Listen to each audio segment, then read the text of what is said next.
Welcome to the class on MOSFET.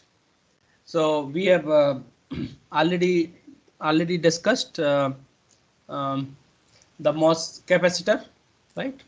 Where threshold voltage is given by um,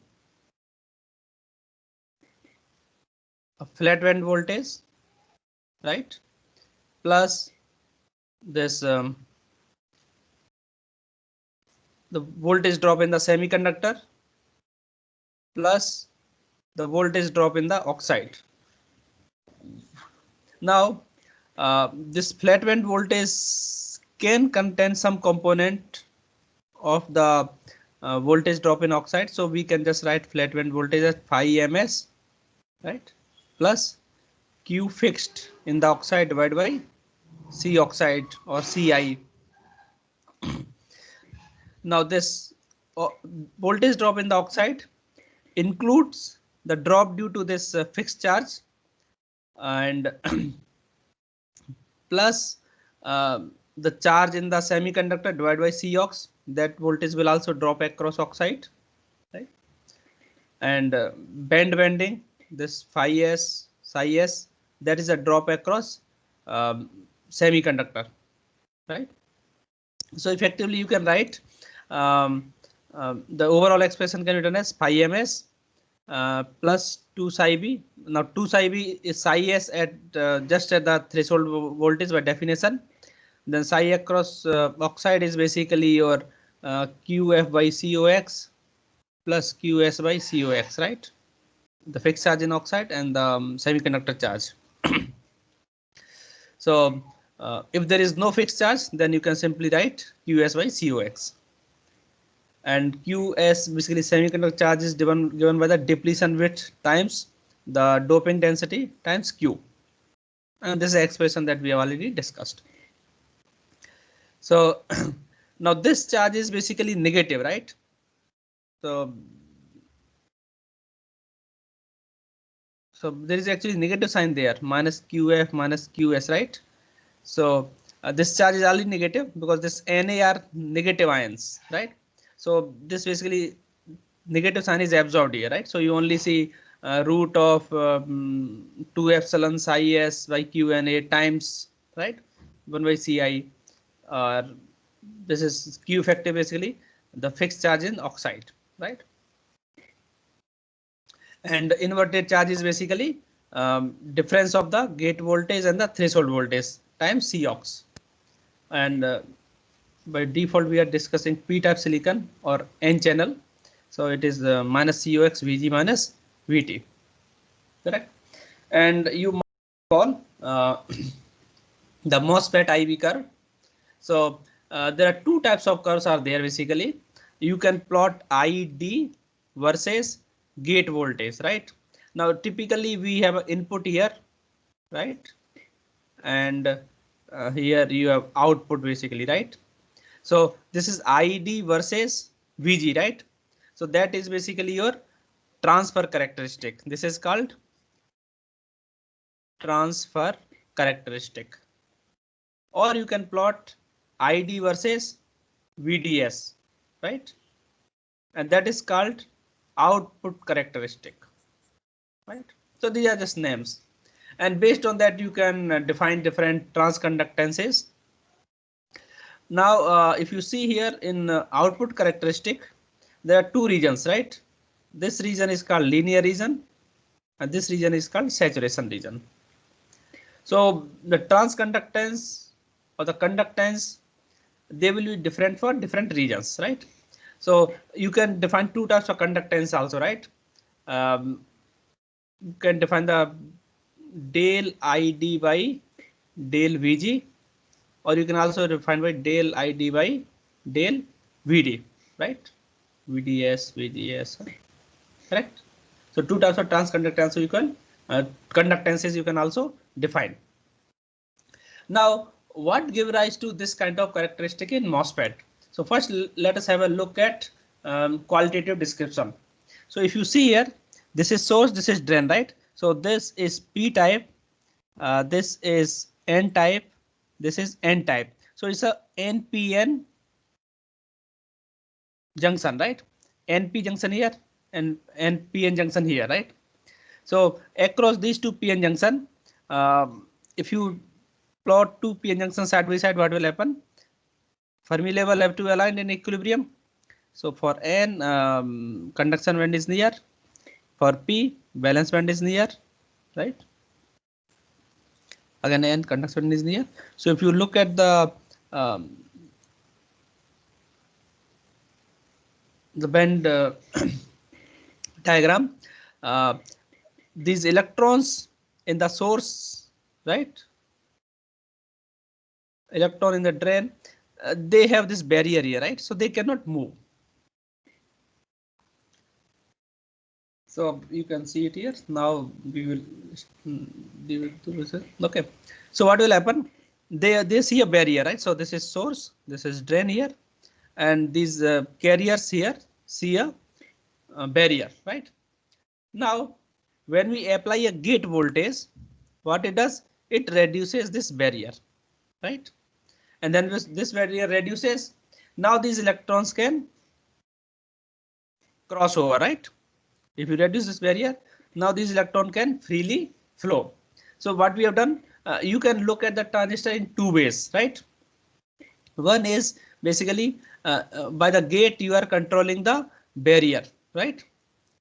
So you can say gate controlled potential barrier, right? Gate controlled barrier, right? You can say a gate controlled resistor, right?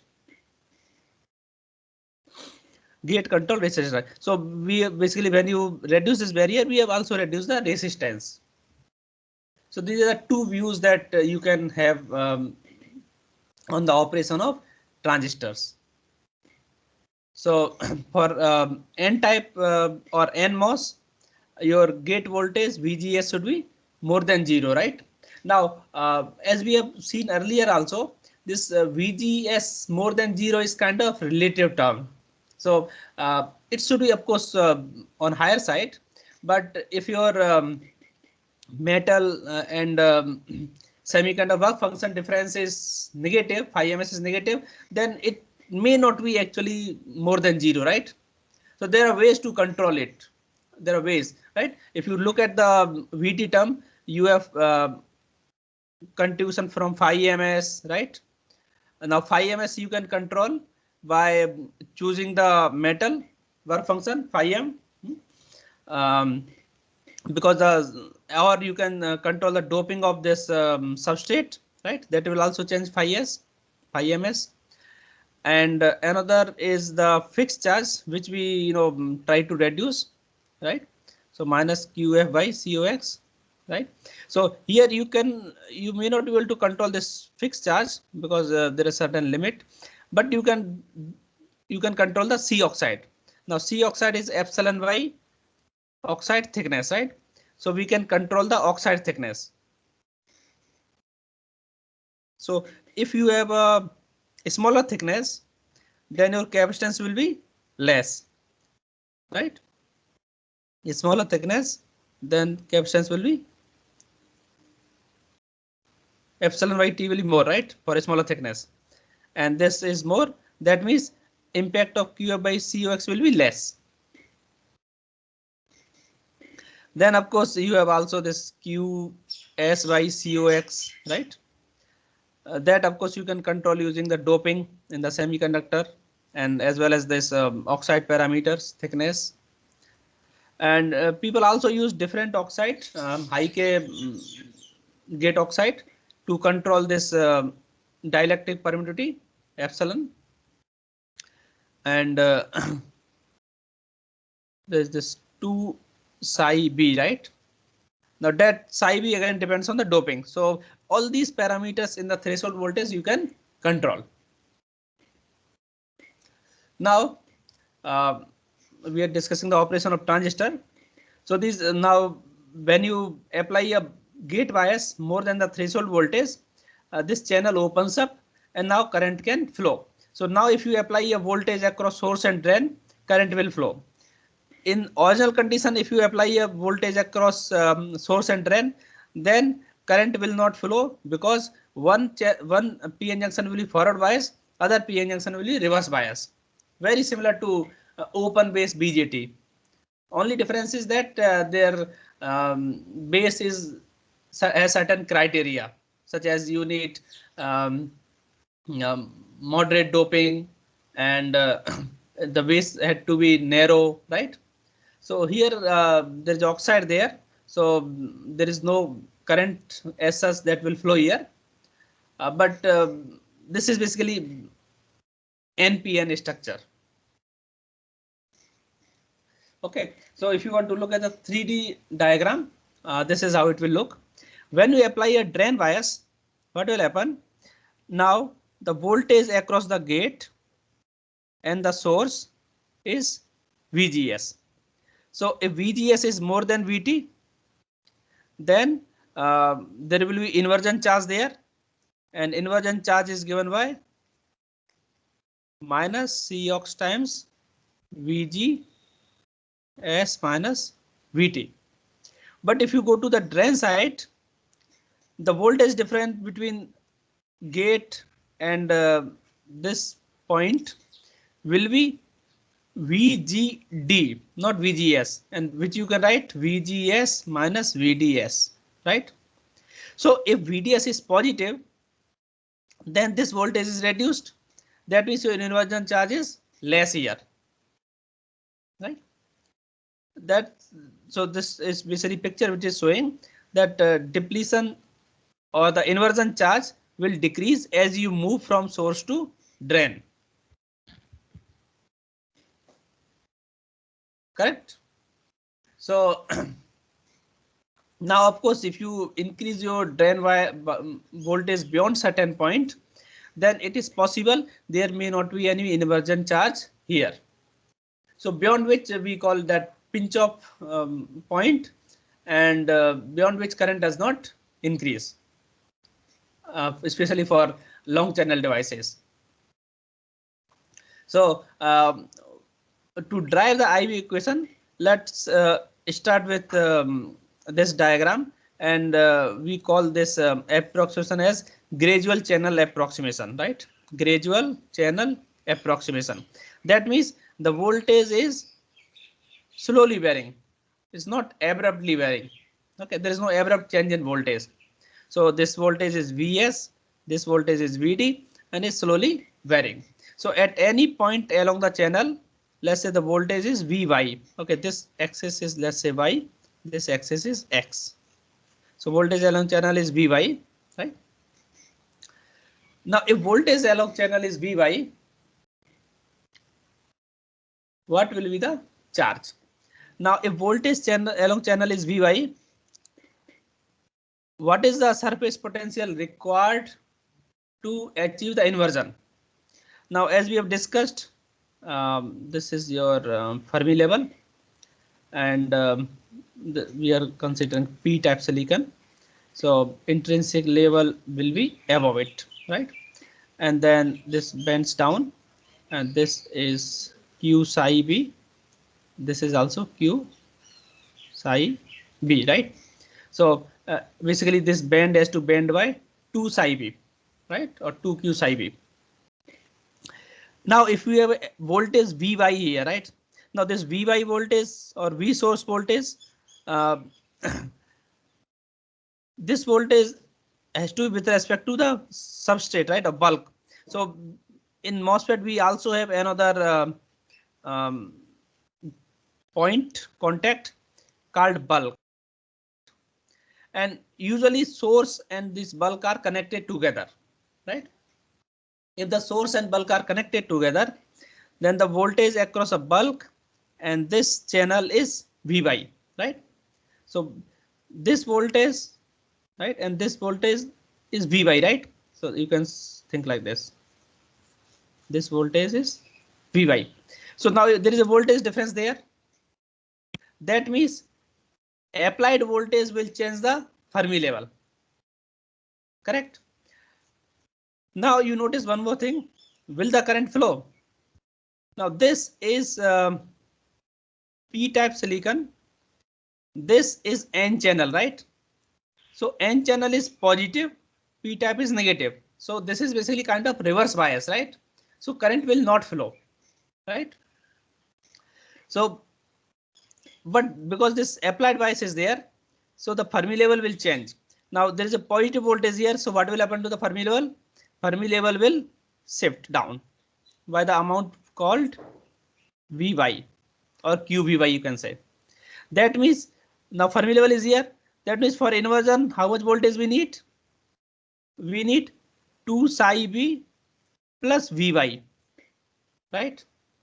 Now we need surface potential to be 2 psi b plus Vy. So this Vy has to be added.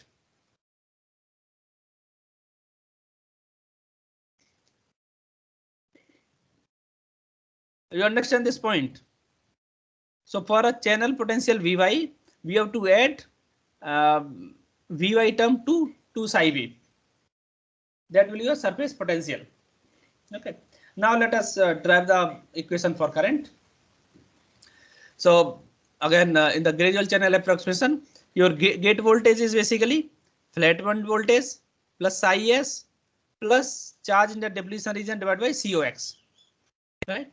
And where psi s is basically 2 psi b plus Vy. Now please remember, when we are writing psi s as 2 psi b plus Vy, that means this is with respect to what? Bulk, right? So this gate voltage will be with respect to bulk, not with respect to source. So your Vg minus Vy will be Vg minus Vy should be more than Vt, right? Because if you substitute 2 psi b here, 2 psi plus Vy, so this will be the gate voltage, right? So Vg minus Vy should be more than Vt to invert the channel. So if there is a voltage in the channel at certain point, then you need higher gate voltage to invert the channel to achieve inversion.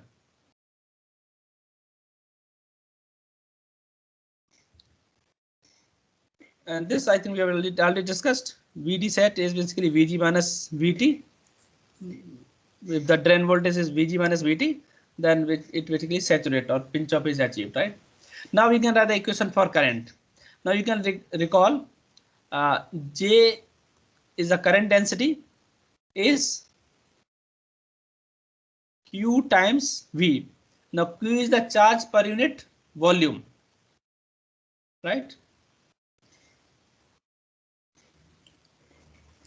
Now when we calculate Q inversion, right? This is charge per unit area, right? So per unit volume, if you want to make, then you have to write Q inversion divided by T is, let's say, now if you see here, area is basically this length and the W, right? So the area is length times W. So third dimension is, let's say, this is the T, right? T inversion, right? So you have to divide this thing by T inversion, right? And for the current flow, if you want to see the area of cross section, so for current flow, area of cross section will be T inversion times W, right? So T inversion times W. Please look carefully. Area for the capacitance or for the gate voltage, right, is L times W, right? And for the current flow is perpendicular to the X direction, right? So it has to be XZ, right? So this is T invert and this is W, right? And for the gate voltage, it is YZ plane, right? So it is basically L times W. Your J will be Q inversion by T inversion times V, right? And Q inversion is COX times Vg minus Vt minus Vy, correct? So let's see here. So you can write J is equal to Q times V, and you can substitute total charge, and I will become J times A, W times T inverse. So you have this expression here.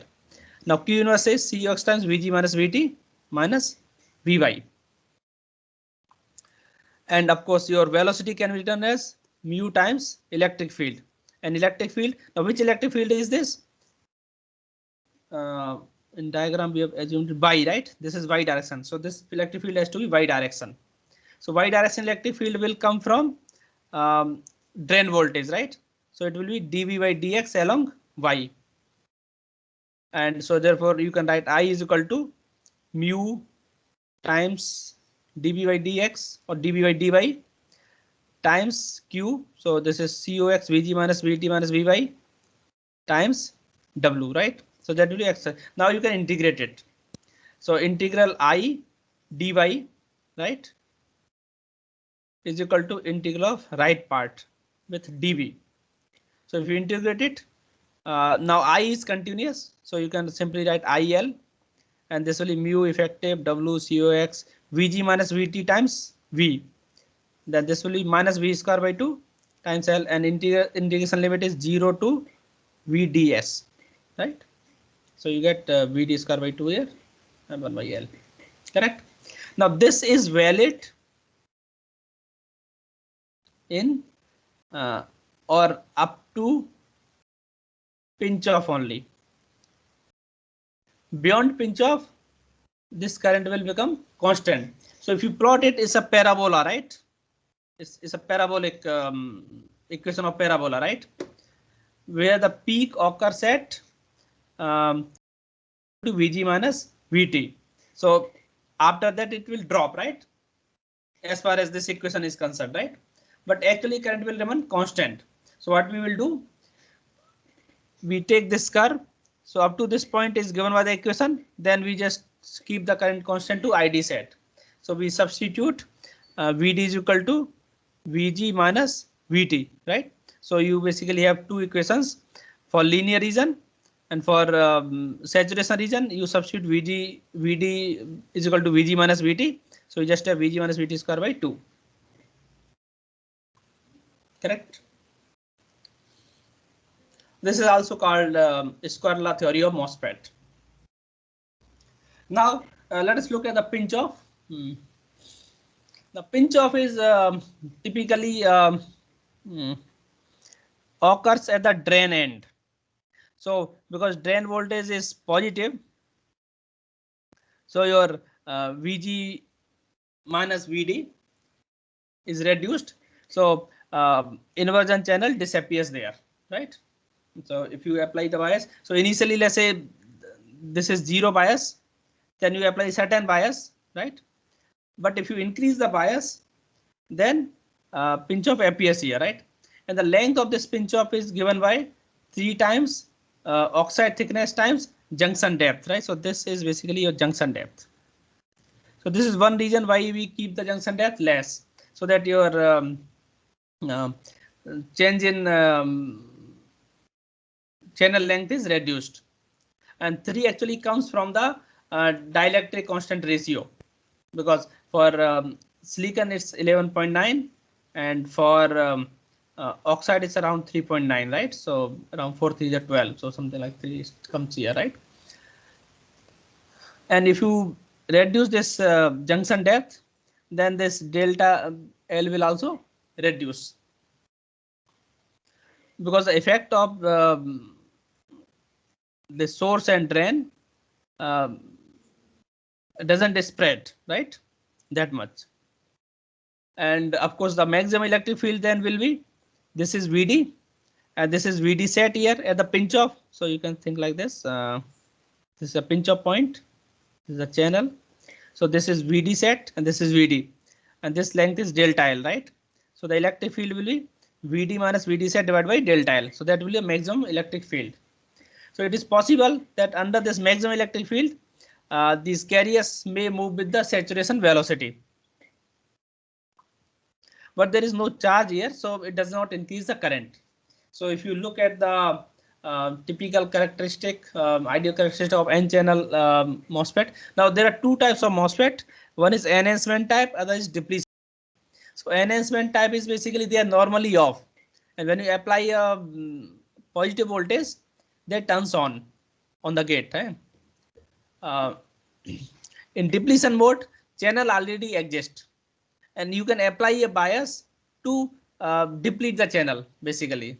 So they will have uh, uh, negative threshold voltage. So you might have heard of them: enhancement mode and depletion mode. Similarly, you have enhancement mode and depletion mode, P MOSFET or P channel MOSFET.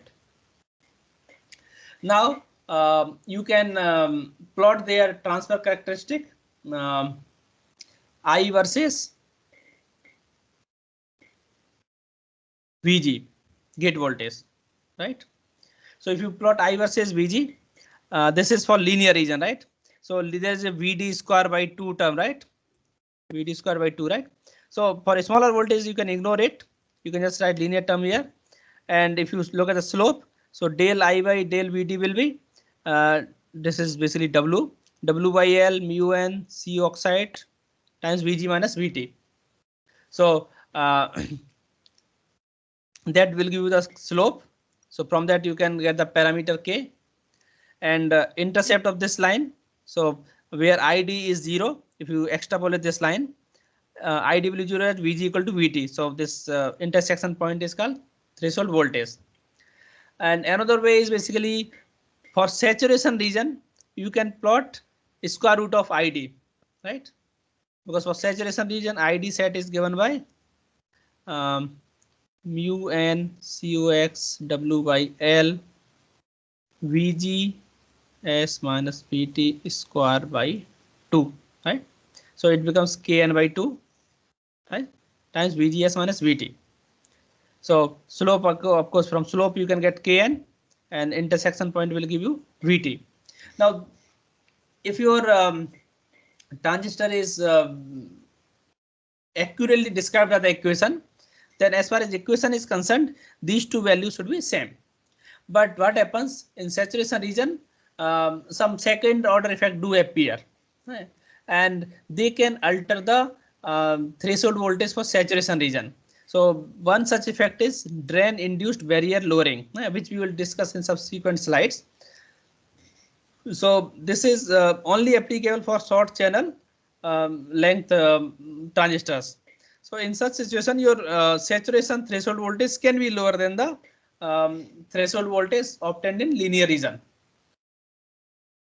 And of course, these two slope gives you the value of parameter Kn for the two regions. Again, this is ID versus VG for linear region. This is ID set. This is not total ID. It's only ID saturation current. Okay. So if you calculate the conductance, so you have basically from the output characteristic, you have channel conductance del ID by del VD, and from the transfer characteristic, you have transconductance del ID by del VG. So for linear region, del ID by del VD will be basically W by L mu n cox Vg minus Vt, and del ID by del Vg will be W by L mu n cox times Vd, right? And in saturation region, please work out for saturation region what will be GD for saturation region. So this is for linear, and what for saturation region, what will be GD?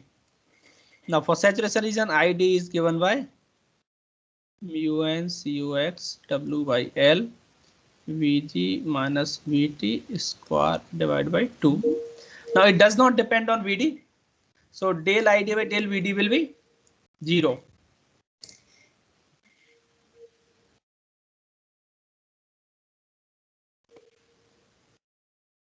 Somebody is calling.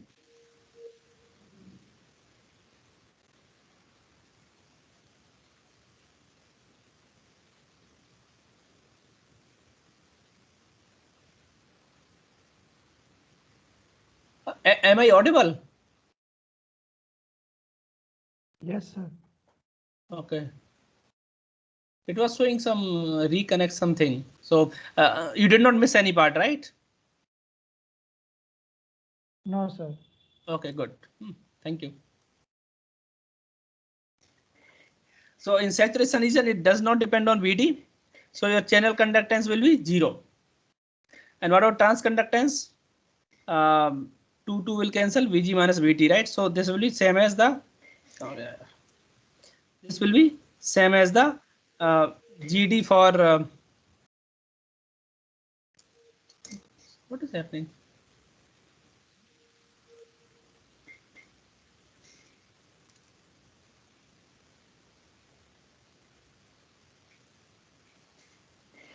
I don't know. This is showing some reconnection thing.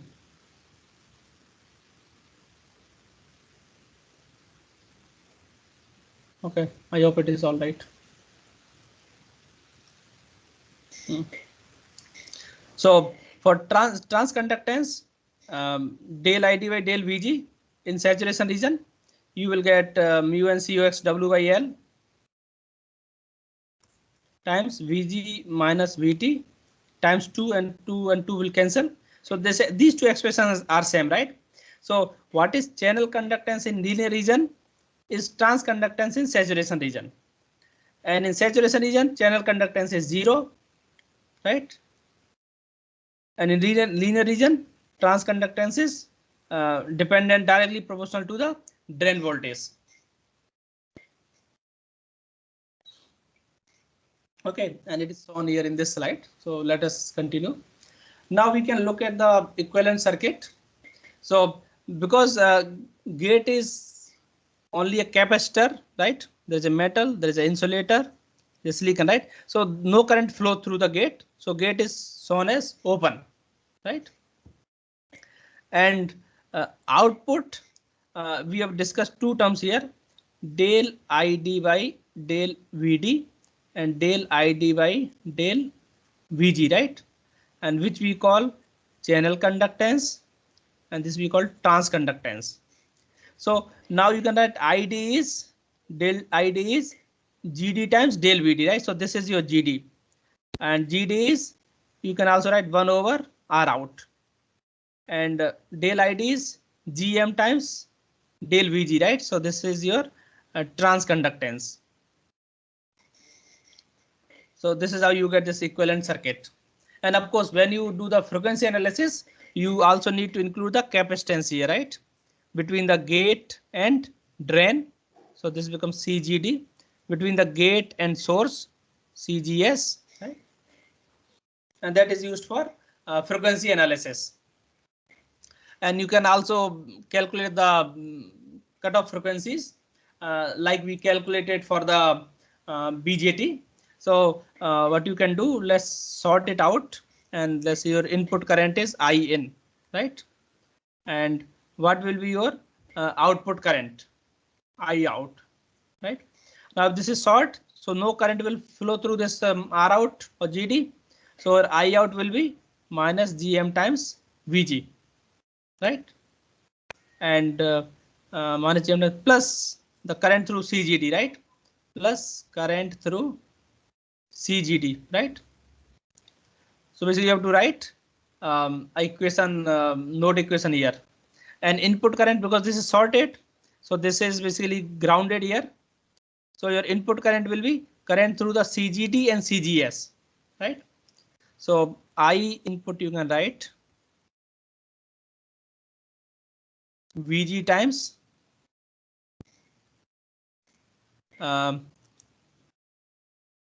what is the impedance here or conductance? J omega CGS plus J omega CGD, right? So that will be your I input, and I out is this is basically no current will flow through it. Only this current will flow through, right? So it will be GMVG and current through CGD. If you ignore it because there is a less probability of any current, or this current is very small. So I out you can just approximate as GMVG, right? And then if you take the ratio, what you get here, GM Y omega CGS plus CGD, right?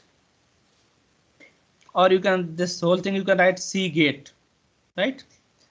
Now if your I out by I in is 1 or unity gain frequency, you can obtain unity gain frequency from there, right? So in the next slide, now you can see here I in is this, I out is GMVG, and I in is j omega C gate times VG, and ratio is GM by 2 pi C gate. Now GM is given by, for linear reason, omega by W by L mu n COX VD, and if you substitute it here, what do you get? W by L mu n COX VD divided by, or if this is 1, it becomes 2 pi f times C gate, right? So your omega you can write here, C gate here. This is omega. So mu by L, W by L mu COX VD by C gate, right? Now if you look here, VD by L, right? VD by L is what? Electric field, and mu VD by L is mu times electric field, right? So that is velocity. So this becomes basically W COX velocity, right, divided by C gate.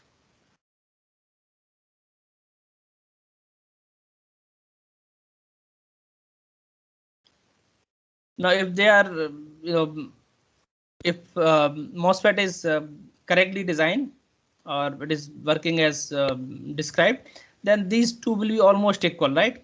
So you can write this as W times V, right? Sorry, what is there?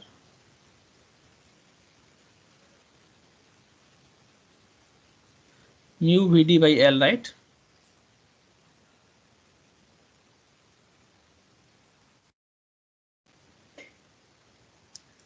So where is L here?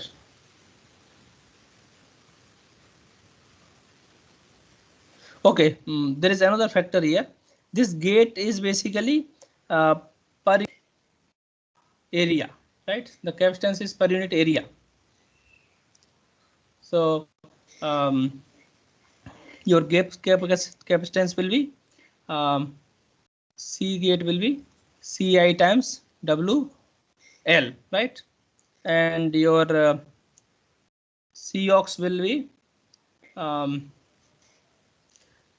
here in this expression. This is capacitance per unit area, right? And here is the total capacitance, right? So this is the difference, right? In the expression for GM, Ci is the capacitance per unit area, and in this I in expression, this is a total capacitance, right? So W by L will be multiplied here, right, with C gate. So you will have C gate, you can write COX times WL, right? So this W and W they'll cancel. You will have only 1 by L, right? So what actually you get? What actually you will get? W max, sorry, omega max or 2 pi f max will be V by L, right? So idea here is basically V by L will be velocity by length, that will be transit time. So your high frequency characteristic depends on the transit time. So when the maximum frequency will be inversely proportional to the transit time, right? So if you reduce the transit time, then you will be able to achieve high frequency operation. So this is inversely proportional to the transit time. Okay. Now there are other parameters in the MOSFET: static power dissipation and dynamic power dissipation. Static power basically when it is switch off, that means when gate voltage is 0, right? Then there is no channel, so current is off, current is 0. So this will be almost 0.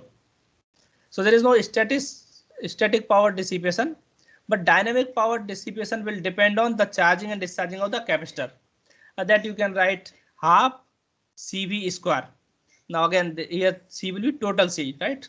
So COX is capacitance per unit area times the area WL times V square.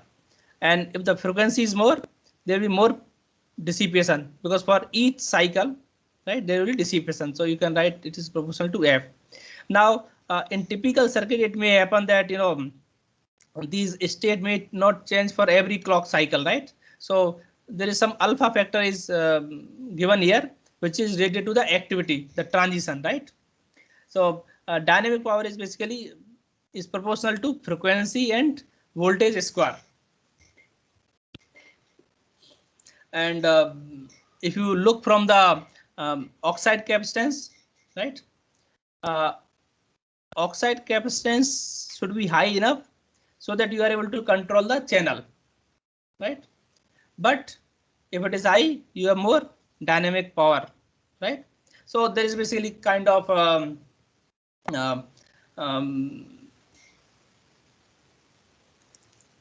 trade-off between these two requirements in terms of power dissipation. Now let us first take a little detour and discuss CMOS inverter. Then we will again see the second order effects in the MOSFET. So you can combine two MOSFET. This is P channel MOSFET and this is N channel MOSFET, right? You can combine these two because there is no static power loss. So either one of them will be off, either N channel or P channel. So there's no static power loss, except when you turn it on or turn it off for a brief period, both will be, you know, somewhat on and not fully on. At that time there will be some loss will be there. And interesting thing is that you can make both the MOSFET, N MOSFET and P MOSFET on the same substrate. You see here, let's say this is your P type substrate. So in P type substrate, you can make a NMOS. You have to basically dope the source and drain region here and make a body contact. And for making a PMOS, you have to make a N well in the P substrate, right? Now this is typically done because by making a P well, of course you have to isolate it, and this is N type silicon, right? So again you can make P plus source drain here and N type silicon. So the holes will be the main conductors here, and this is a body contact for the PMOS, right? And you please note here for NMOS body contact is P substrate and P plus contact. For PMOS body contact is N plus, you know, the well, N well, or you can, it's a substrate for PMOS, and the body contact is N plus. Now this is a planar structure, but in reality it looks little different. So this is how actually it look like. So this is a P type substrate. You have P silicon well, you have N silicon well here, and then these two are isolated, right? So cellular trench isolation, and these contacts are made using silicides, right? Metal silicides, right? At gate you use basically N plus poly or P plus poly. Now N plus poly is used for NMOS here. P plus poly is used for PMOS here. And that is basically coming from the threshold voltage requirement, so that you have positive threshold for NMOS and negative threshold voltage for PMOS, right? Now this is an inverter, but you can achieve any other logic, right? So and we call that one is layout thing, right? So I will just give you a brief layout. You will not be evaluated on it, but just for sake of completeness, I'm showing you. So this NMOS and PMOS, they can be, you know, on side by side on a chip to form a CMOS inverter, and you can achieve any logic. For example, you can identify this logic, right? If A is 1, right, or 5 volt you can say, and if B is 1, right, what will happen? A is 1, B is 1, right? These both will be on, right? So A is 1, B is 1, both will be on. So your output will be connected to ground, right? So your output will be 0. And otherwise output will be 1. So this is a NAND gate, right? And how will you describe it? So this is VDD. So let's say this is your VDD. And this is your VSS, right? This is your VSS, right? Now these two PMOS, right? These are two PMOS, right? So PMOS are made in N well, right? So you will make a N well here, right? In that you will have PMOS, right? Now their body basically are connected to VDD, right?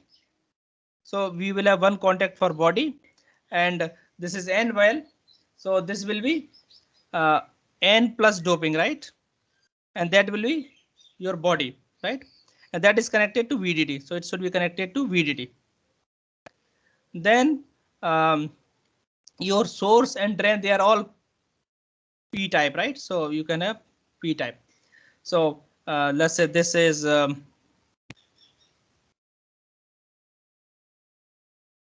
one gate. This is another gate, right? And its source is connected to the VDD, right? So source is connected to VDD, source is connected, and these drains are connected together, right? So you are basically operating in such a way that this is the drain for both these transistors. You understand? See, this is a drain for both the transistors. Source is connected to VDD, source is connected to VDD, and this bulk is connected to VDD. Then this output has to come out. Then other side is basically your you can say P well, right? So in P well you will have P plus contact, right? And that will be connected to VSS, right? Then again you will have two transistors here. Now this has to be connected to, so only one of the drain is connected to this one, right? So this one drain is connected to output, and this source of this transistor and drain of this transistor are connected together, but they are not connected to anything else. So they are already connected here. And this source is connected to VSS. So this is connected to VSS, right? So this is called basically layout. And you can see the need diagram here. This is a need diagram. So VDD is there. This is N well. This is N plus contact. And these are P plus contact, right? P type source drain, right? And of course gate you also, if you see, so you have P type poly here. So that's why it is whole thing is shown as yellow with P type, because you have see there is a P type poly here, right? So it's a poly here. So all is, if you look from the top, it all look P type only, right? So you have this P type here, and this N type source drain contact and poly in the NMOS. Correct? So let's take a 5-minute break. Then we will continue our discussion on CMOS.